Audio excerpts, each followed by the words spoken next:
एकाग्रता की शक्ति और उसका सुनियोजन। शक्ति को उपलब्ध करना बड़ी बात नहीं, उसे बिखराव की निरर्थक एवं अपव्यय की अनर्थमूलक बर्बादी से भी बचाया जाना चाहिए। शक्ति की उपलब्धि का लाभ तभी मिलता है जब उसे संग्रहित रखने और सत्प्रयोजन में लगाने की व्यवस्था बन पड़े। धूप, गर्मी से ढेरों पानी समुद्र तालाबों में से भाप बनकर उड़ता रहता है। चूल्हों से कितनी ही भाप उत्पन्न होती है और उमड़ती है, उसका कोई उपयोग नहीं।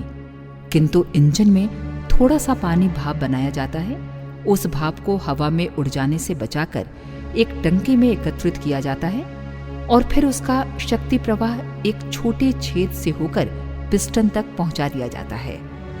इतने मात्र से रेलगाड़ी का इंजन चलने लगता है। चलता ही नहीं, दौड़ता भी है।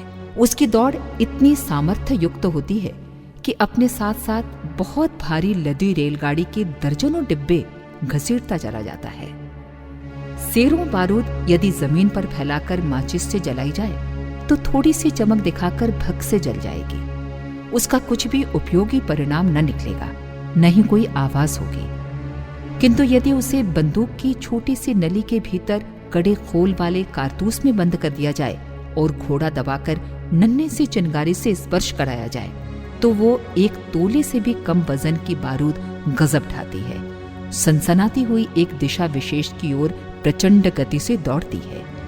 अपने साथ लोहे की गोली और छर्रों को भी घसीटती ले जाती है और जहां टकराती है वहां सफाया उड़ा देती है। बिखरी हुई बारूद की निरर्थकता और उसकी संग्रहित शक्ति को दिशा विशेष में प्रयुक्त किए जाने की सार्थकता में कितना बड़ा अंतर होता है, इससे सहज ही समझा जा सकता है। सूर्य की किरणें सुविस्तृत क्षेत्र में बिखरी पड़ी रहती हैं। रोज ही सूर्य निकलता और अस्त होता है।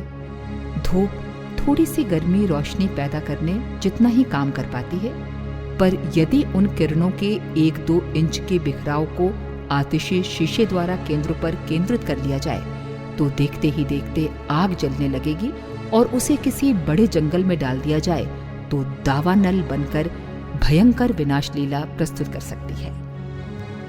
स्थूल शक्तियों की तरह सूक्ष्म शक्तियों का लाभ भी उन्हें एकत्रित करके किसी दिशा विशेष में लगा देने से ही संभव हो सकता है। मस्तिष्क एक सशक्त बिजली घर है। इसमें निरंतर प्रचंड विद्युत प्रवाह उत्पन्न होता है और उसके शक्तिशाली कंपन ऐसे ही अनंत आकाश में उड़ते, बिखरते और नष्ट होते रहते हैं। यदि इस प्रवाह को केंद्रित करके किसी विशेष लक्ष्य पर नियोजित किया जा सके तो उसके आश्चर्यजनक परिणाम सामने आते हैं। एकाग्रता की चमत्कारी शक्ति कहीं भी देखी जा सकती है। सर्कस में एक से एक बढ़कर आश्चर्यजनक खेल होते हैं। उनमें शारीरिक शक्ति का उपयोग कम और एकाग्रता का अधिक होता है।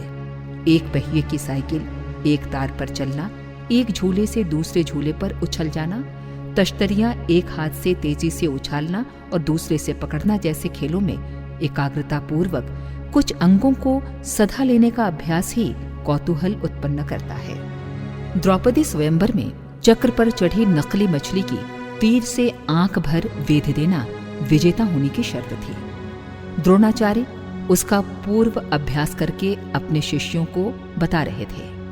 निशाने पर तीर छोड़ने से पूर्व वे छात्रों से पूछते, तुम्हें क्या दिखता है? शिष्यगण मछली के आसपास का क्षेत्र तथा उसका पूरा शरीर दिखने की बात कहते। द्रोणाचार्य उनकी असफलता पहले से ही घोषित कर देते। जब अर्जुन की बारी आई तो उसने प्रश्न के उत्तर में कहा, मुझे सिर्फ मछली की आंख दिखती है, उसके अतिरिक्त और कुछ नहीं। गुरुदेव ने उसके सफल होने की पूर्व घोषणा कर दी और सचमुच वही स्वयंवर में मत्स्य वेद की शर्त पूरी करके द्रौपदी विवाह का अधिकारी बन सका। एकाग्रता की शक्ति असाधारण है। भौतिक प्रयोजनों में उसका चमत्कारी उपयोग नित्य ही देखा जाता है। बही खाता सही रखने और मीज़ान ठीक जोड़ने में एकाग्रता के अभ्यासी ही सफल होते हैं, अन्यथा सुशिक्षितों से भी पन्ने पर भूल होने और काट फांस करने की कठिनाई उत्पन्न होती रहती है। वैज्ञानिकों की यही विशेषता है कि वे अपने विषय में तन्मय हो जाते हैं और विचार समुद्र में गहरे गोते लगाकर नई नई खोजों के रत्न ढूंढ लाते हैं। लोकमान्य तिलक के जीवन का एक संस्मरण प्रसिद्ध है कि उनके अंगूठे का ऑपरेशन होना था।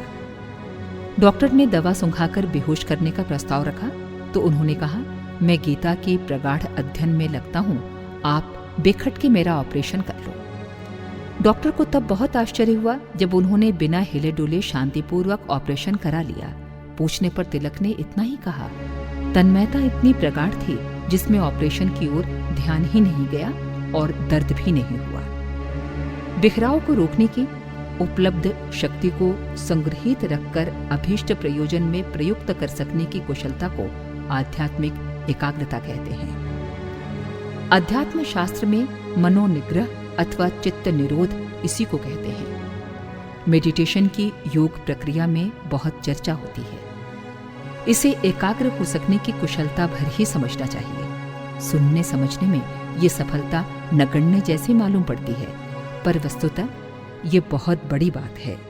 इस प्रयोग में प्रवीण होने पर मनुष्य अपनी बिखरी चेतना को एकत्रित करके किसी एक कार्य में लगा देने पर जादू जैसी सफलताएं, उपलब्धियां प्राप्त कर सकता है। बांधों में पानी भरा रहता है, पर जब उसे एक छोटे छेद में होकर निकाला जाता है तो पानी के दबाव से वो धारा बड़ी तेजी से निकलती है। इस धारा में असाधारण शक्ति होती है। उसके प्रहार से अमुक मशीनों के पहिए घुमाए जाते हैं और उनके घूमते ही कई प्रकार के यंत्र चलने लगते हैं। बड़े बड़े बिजली घरों का निर्माण बंधे हुए जलाशयों, बांधों पर ही होता है। इंजन या मोटर चलाकर बिजली पैदा करना महंगा होता है, पर बांध के सहारे तो ये उत्पादन काफी सस्ता पड़ता है। छोटे छोटे जलप्रपातों से भी पंचक्की जैसी उपयोगी मशीनें चल पड़ती हैं। ये जलधारा की झरनों की एकाग्रता की शक्ति है। फैले क्षेत्र को छोटा कर देने से सहज ही उसकी प्रखरता बढ़ जाती है। जमीन देखने में मिट्टी धूली की निरर्थक सी वस्तु प्रतीत होती है, पर यह उसकी ऊपरी परत का ही मूल्यांकन है। उसे खोदने पर एक से एक बहुमूल्य वस्तुएं मिलती चली जाती हैं। थोड़ा खोदने पर पानी निकल आता है, उससे दैनिक उपयोग के सारे काम चलते हैं। पेड़ पौधों की सिंचाई तथा कल कारखाने चलते हैं। इससे गहरे उतरने पर अनेक रासायनिक पदार्थ, धातुएं, रत्न, गैस, तेल जैसी बहुमूल्य वस्तुएं हाथ लगती हैं। स्मरण रखा जाना चाहिए कि ये गहरी खुदाई नोकदार बर्मे ही कर सकते हैं। एकाग्रता को हम कई शक्तियों का एकीकरण कह सकते हैं। इससे अंत क्षेत्र में छिपी हुई विभूतियां और बाह्य क्षेत्र में फैली हुई संपत्तियां प्रचुर परिमाण में उपलब्ध हो सकती हैं और सामान्य सा जीवन असामान्य विशेषताओं और तज्जनित सफलताओं से भरा पूरा दृष्टिगोचर हो सकता है। अक्सर लोगों को अपनी स्मरण शक्ति की कमी एवं बुद्धि मंदता की शिकायत रहती है। इसका छोटा कारण तो मन संस्थान की संरचना में यत्किंचित अंतर का होना भी हो सकता है, पर प्रधान कारण है अन्य मनस्कता, अरुचि एवं उपेक्षा। बहुत करके वे ही बातें होती हैं जो महत्वहीन समझी जाती हैं और जिन्हें हल्की दृष्टि से देखा जाता है। जीवन में महत्वपूर्ण लगने वाली घटनाएं कभी विस्मृत नहीं होती। विवाह दिन का घटनाक्रम, कन्वोकेशन में उपाधि पत्र मिलने का सम्मान जैसे उत्साहवर्धक, अथवा किसी प्रियजन की मृत्यु, बड़ी चोरी, बड़ा घाटा, आक्रमण जैसे त्रासदायक घटनाक्रम मुद्दतों तक मस्तिष्क में घूमते रहते हैं और उन्हें कभी भी क्रमबद्ध रूप से सुनाया जा सकता है। यदि सचमुच ही स्मरण शक्ति कम रही होती तो ये विशेष घटनाएं भी विस्मृत हो सकती थी। इतिहास में असंख्य लोगों के ऐसे विवरण हैं जो बड़ी आयु तक मंदबुद्धि समझे जाते रहे, किंतु जब उन्होंने अपने व्यक्तित्व को विकसित करने की ओर ध्यान दिया, उत्तरदायित्वों को समझा, अपने को कसा और पूरा ध्यान देकर अध्ययन करना आरंभ किया, तो उनकी बौद्धिक न्यूनता सहज ही दूर हो गई। वे तीव्र बुद्धि माने गए और क्रिया कुशल भी। स्वास्थ्य, धन, प्रभाव, यश, वर्चस्व आदि के क्षेत्रों में भी यही होता रहा है। उपेक्षाजन्य आलस्य प्रमाद के कारण ही पिछड़ापन उत्पन्न होता है, पर जब सजग सक्रियता का दौर आरंभ होता है तो प्रगति का चक्र 10 गुने वेग से घूमने लगता है। महत्वपूर्ण सफलताएं केवल उन्हें मिलती हैं जिन्हें अपने कार्य में पूरी दिलचस्पी होती है और अभिष्ट प्रयोजन के लिए समग्र तत्परता समेट कर पिल पड़ने में आनंद आता है। ये सब रुचि का केंद्रीकरण और मानसिक क्षमता के एकत्रीकरण का ही चमत्कार है।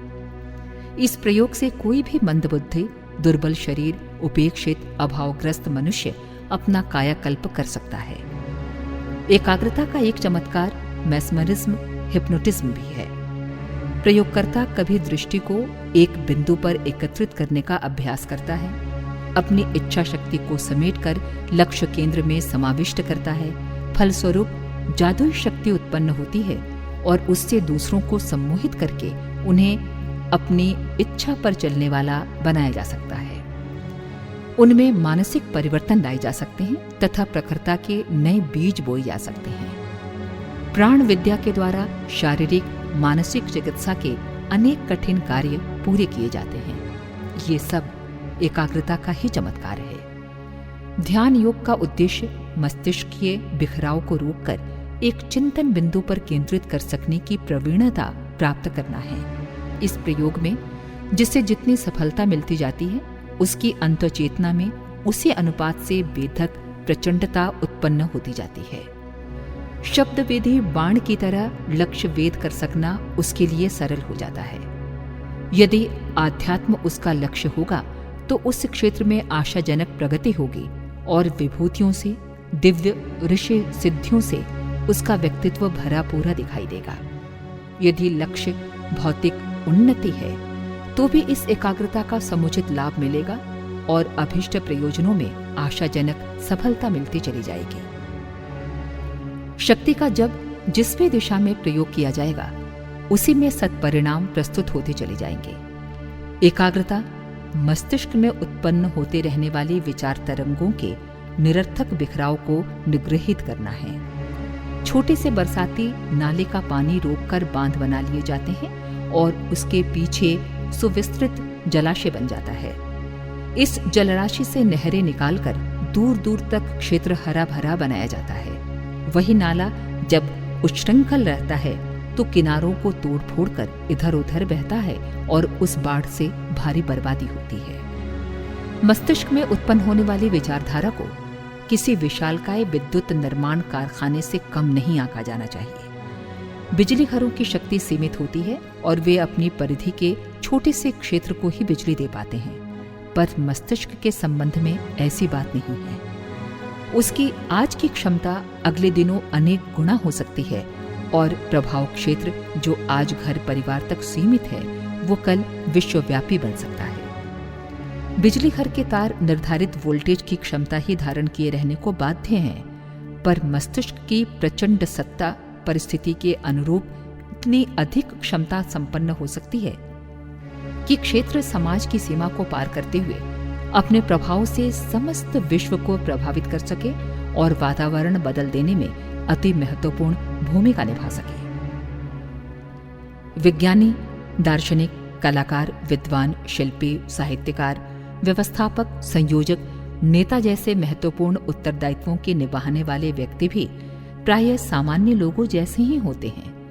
न उनके शरीर में कोई अतिरिक्त कलपुर्जा होता है और न ही मस्तिष्क में जादू की छड़ी मढ़ी होती है। अन्य लोगों से भिन्नता और श्रेष्ठता का जितना कुछ चमत्कार दिखता है वो उनकी उस आंतरिक विशेषता का परिणाम है जिसका प्रथम चरण एकाग्रता और दूसरा लक्ष्य निष्ठा कहा जा सकता है। मस्तिष्कीय ऊर्जा हर किसी में प्रचुर परिमाण में होती है, यहाँ तक कि मंद बुद्धि समझे जाने वाले लोगों में भी मूल प्रतिभा की कमी नहीं होती। अंतर प्रसुप्त और जागृत स्थिति के परिमाण का होता है। सोती हुई स्थिति में बुद्धिमान मनुष्य भी अर्धमृतक की स्थिति में पड़ा रहता है, किंतु जागने पर अपना वर्चस्व सिद्ध करता है। यही बात मस्तिष्क के संबंध में भी है। परिस्थितिवश किन्हीं किन्हीं के मस्तिष्कीय कण प्रसुप्त स्थिति में पड़े होते हैं और वे मंद बुद्धि जैसे लगते हैं, किंतु यदि उन्हें प्रयत्नपूर्वक जागृत किया जाए तो वे न केवल प्रतिभाशाली लोगों की पंक्ति में जा बैठते हैं, वरन कई बार तो उनसे भी कहीं आगे निकल जाते हैं। विद्या के क्षेत्र में कालिदास, वरदराज जैसे असंख्य लोगों के उदाहरण ऐसे हैं जिनमें वे युवावस्था तक मंदमती समझे जाते रहे और लक्ष्य प्राप्त करने में असफल रहे। किंतु अंतःस्फूर्णा के प्रचंड रूप में आते ही उनका मन संस्थान भी तिलमिला उठा और वे देखते देखते विद्वानों की प्रथम पंक्ति में जा बैठे। बचपन में जिन्हें प्रतिभा शून्य मान लिया गया था, ऐसे असंख्य लोग आगे चलकर अपने अपने विषय में मूर्धन्य बने हैं और ऐसे उदाहरण यदि संग्रह करने आरंभ किए जाएं, तो हर क्षेत्र में सहस्त्रों प्रमाण सरलतापूर्वक मिल सकते हैं। इससे इतना ही सिद्ध होता है कि मंद बुद्धि होना जितना मस्तिष्कीय विकास की कमी पर निर्भर रहता है, उससे कहीं अधिक इस बात पर अवलंबित है कि एकाग्रता और आकांक्षा का समन्वय करके किसी दिशा में बढ़ चलने की बात बनी या नहीं बनी। हमारे YouTube चैनल को सब्सक्राइब करें और बेल आइकन को दबाएं ताकि आपको नोटिफिकेशंस मिलते रहें।